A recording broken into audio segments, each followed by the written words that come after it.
태극신검 2에 부록을 시작하겠습니다. 한국에서의 바른 지역 정책, 바른 수도권 정책을 살펴보도록 하겠습니다. 바른 지역 정책을 수립하기 위해서는 수도권 정책부터 바르게 세워야 되겠죠. 저번 시간에 서울에서 발견되는 여러 현상들을 살펴보았죠. 이것을 이제 기업적 측면과 수도권 구성원 측면에서 살펴보았어요. 기업은 사업체죠. 어떤 문제가 생기나요? 기업들이 토지 확보가 어려워 서울에 투자하기가 용이치 않으니 서울 인접 지역에 많이 투자를 하죠. 근데 그런 기업들이 생산성을 높이는 것은 서울에 투자하는 거겠죠. 서울에 투자하는 이유가 있겠죠. 뭐 교통이 발달하고 금융이 발달하고 행정이 발달하고 공급적 측면에서 유리한 부분이 있고 또 수요적 측면에서 유리한 부분이 있겠죠. 그런 측면 때문에 서울에 기업을 만들고 싶어하는 기업들이 많다는 거예요. 그런데 토지 확보의 어려움으로 서울 인접 지역에 투자하게 되면 어떻게 될까요? 자연히 일정 부분 기업의 생산성이 저하되겠죠. 그래요.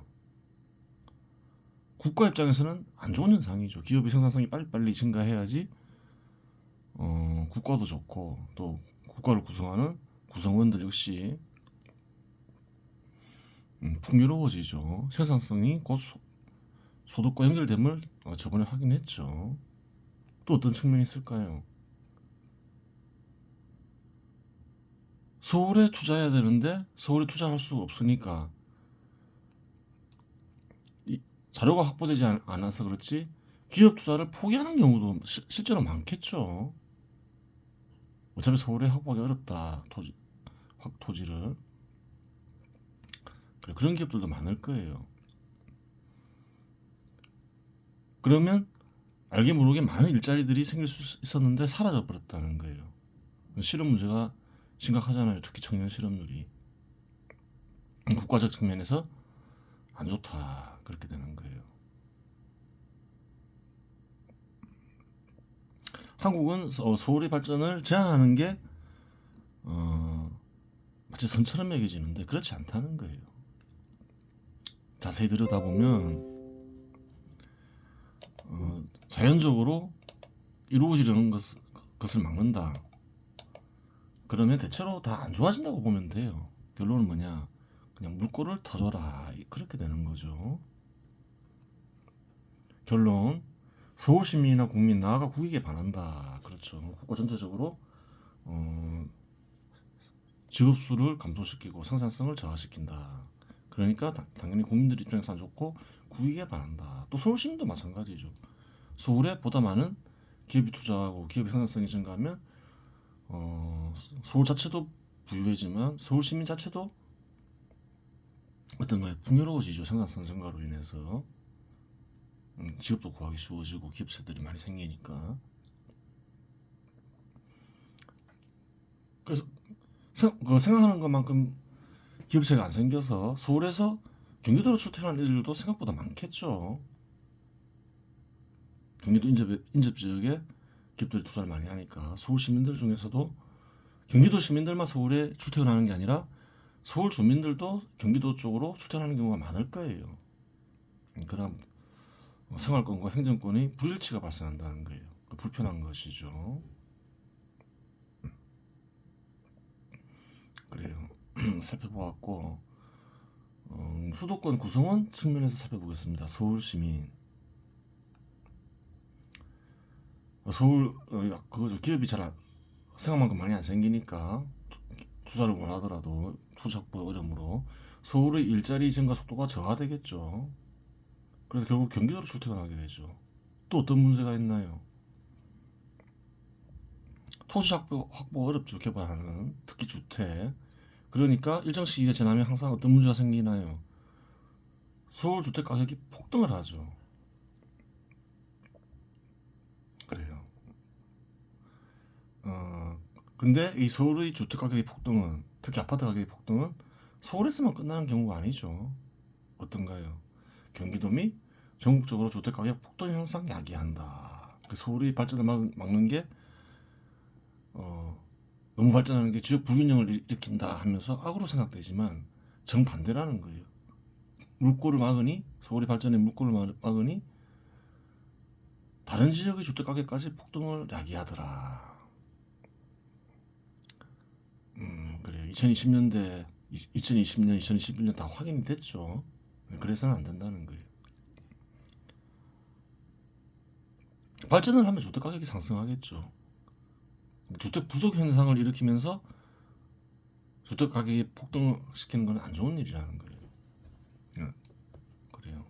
발전을 하고 발전에 따라서 상승하는 것, 그게 좋은 거라는 거예요.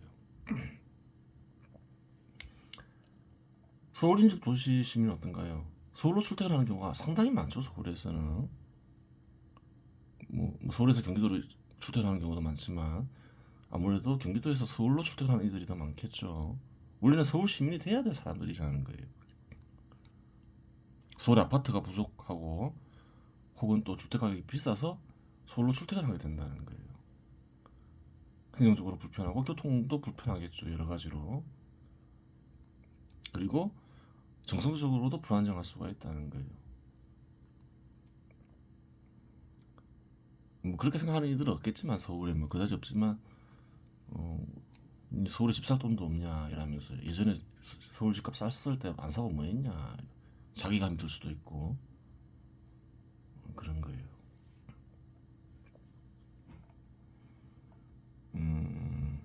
그럼 어떻게 해결할 것인가? 해결의 실마리를 찾아봐야 되겠죠. 예전에 뭐라 했나요? 뭐 바른 견해를 우선 찾아봐라. 바른 견해가 중요하다. 바른 견해에 입각해서 생각을 해라 그랬죠. 바른 견해가 있으면 찾아봐야 되겠죠. 한번 찾아보도록 하겠습니다. 진리에 이르는 길 2의 부동산 24 26분 30초 26분 30초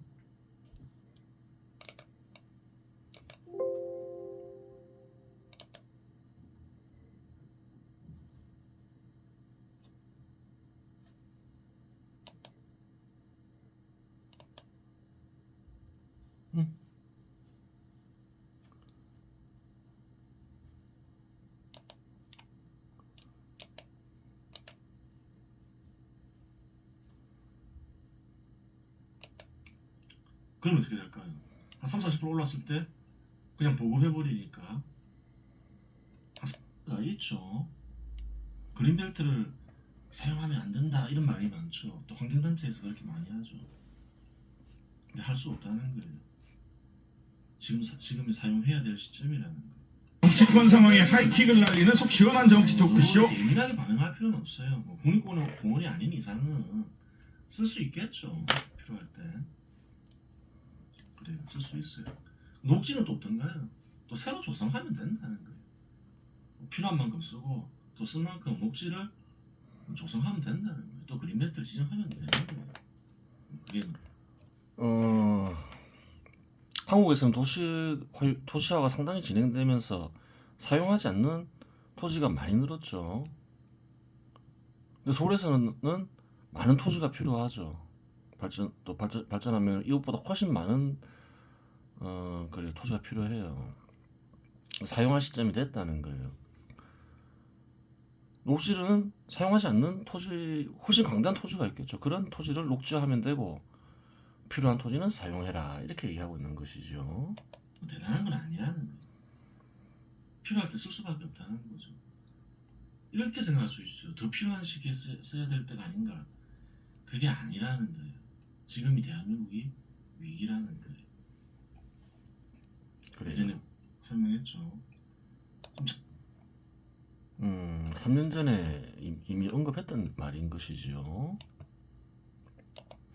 그래요. 개발할 토지 확보가 시급하다. 그린벨트를 개발해라. 근데 그린벨트만으로는 부족하겠죠. 그래요. 그 서울 인접지역을 대거 서울로 편입해라.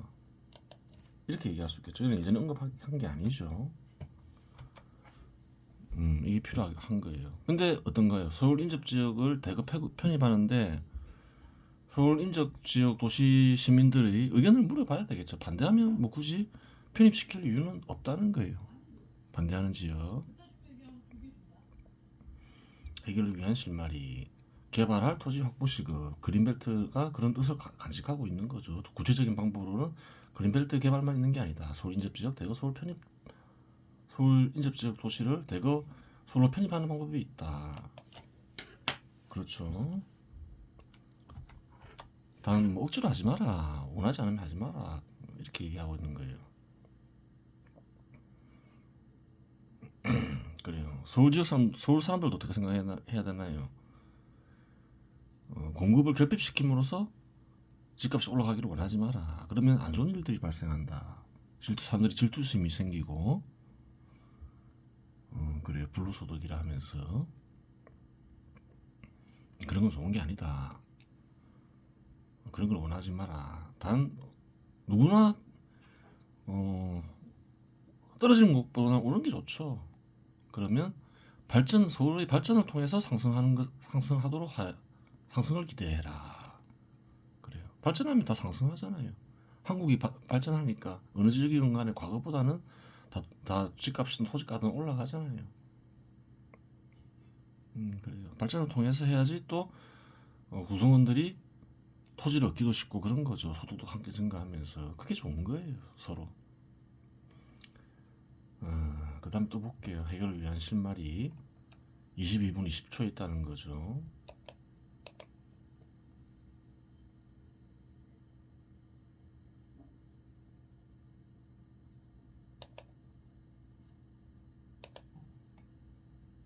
안 사는 인간들이 있다는 거예요. 강제로 사게 할 수는 없잖아요. 그래요. 있을 수밖에 없겠죠.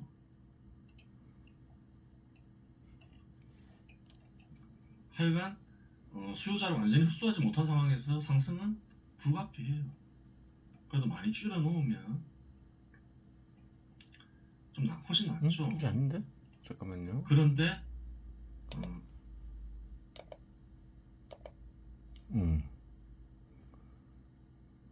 한번 보겠습니다.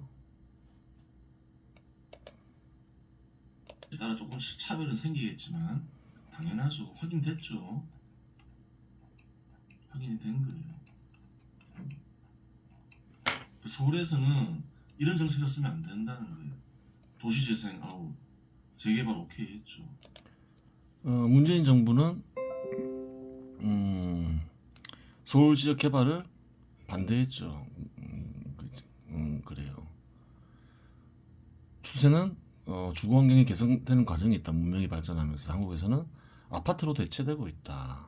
근데 아파트로 개발되는 걸 막았다는 거예요. 도시 재생 사업을 했죠. 그러니까 어떤가요? 낙후된 지역이 많죠. 서울은 개발을 제한하니까 그런 정책 하지 마라 이러면서 낙후된 지역에 사는 시민들이 그래요. 반정부 투쟁을 벌인 거예요. 들고 일어났죠. 이게 잘못된 거라는 거예요.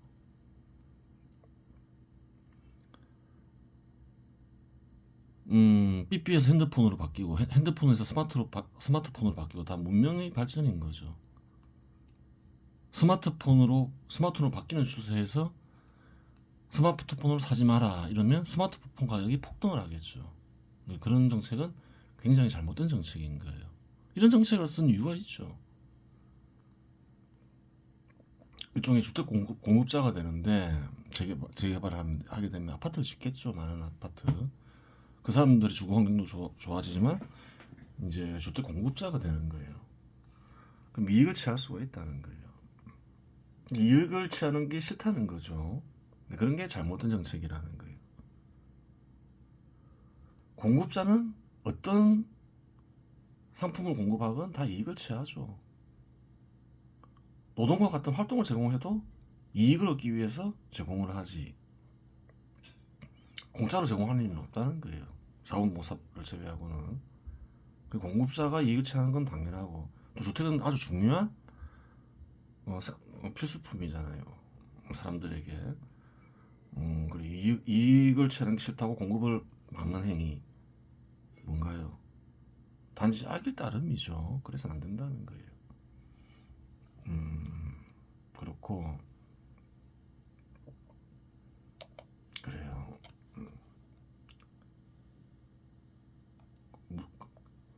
그럼 무엇을 얘기하고 있나요? 서울내 개발을 촉진해라 이렇게 얘기하고 있는 거죠. 최고로 좋게 개발해야 되는 거예요. 창신동이 어디냐? 종로구에 있잖아요. 사실은 이런 데는 공공 임대주택을 중심으로 지어서도 안 된다는 거예요. 짓더라도 좋은 아파트 위주로 지어야 된다. 좋은 서울 중심에 있는 거는 다 강남처럼 될 수 있다는 거예요. 그래요. 문재인 정부와 민주당의 정책은 뭔가요? 서울 정책은 낙후시키는 정책을 쓰고 있는 것이죠. 정치적 목적이 있는 거죠. 다른 지역에서는 개발을 제한하는 경우가 거의 없잖아요. 전혀 없다고 얘기할 수는 없겠지만 그래요. 특히 서울 개발을 적극적으로 막으려고 하죠. 그 결과 어떻게 됐나요? 서울 아파트 보급률은 타 도시들에 비해서 현저히 낮아졌죠. 그러면서 항상 주택 가격 불안이 진앙지가 되는 것이죠. 그 잘못된 거예요. 그러하고 개발 촉진해야 되겠죠. 그래요. 그럼 수도권 정책을 봐야 되겠죠. 개발 토지 확보 시급하다. 그린벨트 해제 및 새로운 녹지 조성 정책. 그린벨트를 해제하면서도 새로운 녹지를 조성해야 되겠죠. 또 녹지가 중요하니까. 그런데 충분히 가능하다. 왜? 도시화가 상당히 진행되면서 사용하지 않는 토지가 많이 늘었다. 훨씬 광대한 토지가 사용되지 않고 있다. 그러니까 새로운 녹지를 조성하면 그뿐이다. 그렇죠. 꼭 필요한 땅을 사용하지 않을 이유는 없다. 이렇게 얘기하고 있는 거죠. 또 서울 인접지역 대거 서울로 편입해라. 서울 시민들을 위해서나 서울 인접지역에 사는 주민들을 위해서나 그리고 서울 발전을 위해서 충분한 토지를 확보해라. 그것이 수도권 지역 사람들을 위해서도 좋고 전국 국민들을 위해서도 좋다. 그래요. 효과는 서울이 발전한다. 서울 사업체가 증가하고 서울 인구가 증가하겠죠. 생활공간 행정구역 통일로 인한 불편이 해소된다. 그렇죠. 경기도 외곽 지역 경기도 외곽 지역은 어떻게 되나요? 경기도 외곽 지역은 어떻게 될까요? 경기도 외곽 지역이 서울 인접 지역으로 전환하게 된다. 그렇죠. 이 대거 편입돼 버리면 인천은 또 제외할 필요도 없는 거예요. 인천도 서울에 인접해 있잖아요. 이렇게 대거 편입해 버리면 서울 근처 지역은 어떻게 되나요? 서울 인접 지역으로 바뀌잖아요. 그럼 우리 서울 인접 지역에서는 어떤 현상이 벌어지나요? 서울이 일정 정도 발전할 경우 경기도 외곽 지역 역시 동시에 발전하죠. 그렇죠. 서울이 어느 정도 발전하니까 어떻게 되나요? 성남도 발전하고 용인도 발전하고 그래요. 뭐 과천도 발전하고 뭐 고양도 발전하고 뭐 그렇잖아요. 그래요. 파주는 서울에 멀리 떨어져 있지만 고양이나 양주가 서울에 편입되면 파주는 이제 서울 인접 지역이 되는 거예요. 그래요. 그럼 이럴 거 아니에요. 경기도는 농촌만 남고 경기도는 어떻게 운영이 되냐 이렇게 생각할 수 있잖아요. 다른 도시 지역도 마찬가지겠죠. 도시 중심으로 다 편입되면 다른 도시만 이렇게 할 수 있는 거야. 다른 도시도 필요하면 이렇게 할 수 있잖아요. 주민들이 원하지 않고 필요성이 떨어지면 할 수 안 되는 것이지만 그래요. 없애면 된다는 거예요. 경기도나 뭐 경상도나 경상남도나 경상북도나 뭐 전라남도나 전라북도나 그러니까 지방자치라는 거는 도시가 발전하면서 나타나는 거죠. 자립이 가능한 도시에서나 시행이 되지. 정부의 지원이 필요하고 중앙정부의 지원이 필요하고 중앙정부 정책이 중요한 곳에서는 어떤가요? 지방자치를 실시하게 되면 오히려 지방 주민들에게 안 좋죠. 중앙정부가 직접 접촉해야 되는데 낭비만 일어나고 선거하고 이런 게 다 낭비잖아요. 그래요. 고대부터 형성되어 있는 어떤 그런 관습적으로 이어진 그런 행정구역은 다 없애는 게 좋아요. 도시별로 하고 나머지는 다 중앙정부 관리하에 두는 게 좋겠죠. 자립이 가능한 도시는 그래요. 하되 지방자치를 하되 나머지는 다 안 하는 게 그 지역 발전이나 그 지역 주민들에게 더 좋다는 거예요. 낭비도 없어지고 국가적으로 그렇게 되는 거예요.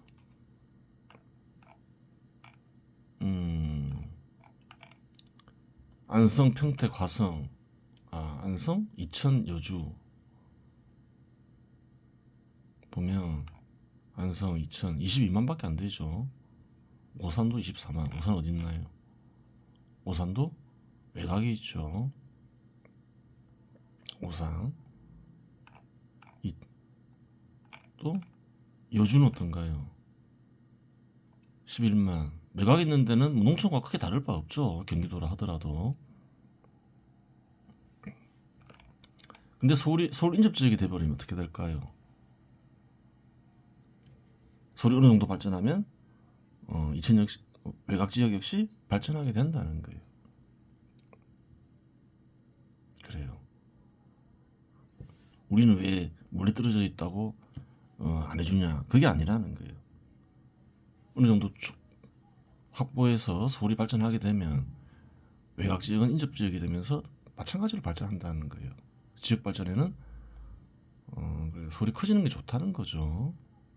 그렇게 되는 거예요. 이지상으로 다 확인이 가능하죠. 현실에서도 이지상으로도 그러하고 현실에서도 충분히 확인이 가능하다. 그렇게 되는 거예요.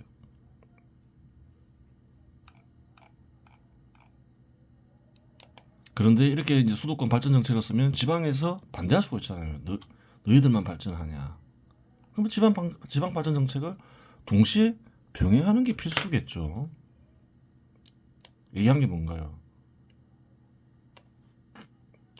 일본 부산과 해저 터널을 그래요. 뚫어야 되겠죠. 그러면 남부 지역의 발전 토대가 마련되어진다고 예전에 설명을 했어요.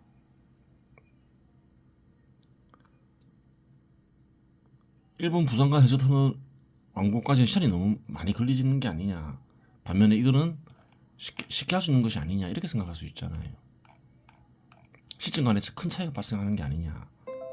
근데 세상 일이란 게 그렇지 않다는 거예요. 일본 부산간 해저터널을 착공이 시작돼서 완공이 확실시된다. 그러면 투자는 그 전에 미리 이루어진다는 거예요. 완공될 때까지 기다리지 않는다는 거예요. 뭐든지. 경제 주체들은 빠르게 움직인다는 거죠.